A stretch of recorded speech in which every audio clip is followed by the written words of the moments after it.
Before we enable the program to translate sentences into Spanish, let's fix the bug that's causing the translation issue with the first word. In our sentence, the first word, programming, has an uppercase P. The program compares it to the word programming with a lowercase p. By now, you should realize that this won't work, as both words need to be identical down to the case of each letter. One way to fix this is to request that the user only enters lowercase letters, but that would be impractical.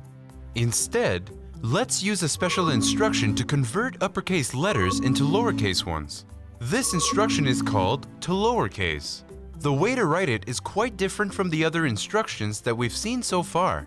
First, we write the name of the variable we want to convert, then we write a dot, and finally the instruction to lowercase.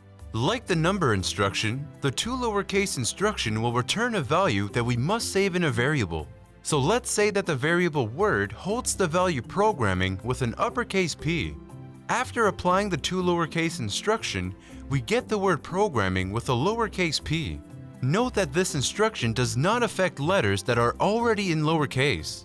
It's time we try applying this new instruction in the code editor. Replace the question mark with the to lowercase instruction to assign the variable word its value in lowercase. Once that's done, run your code.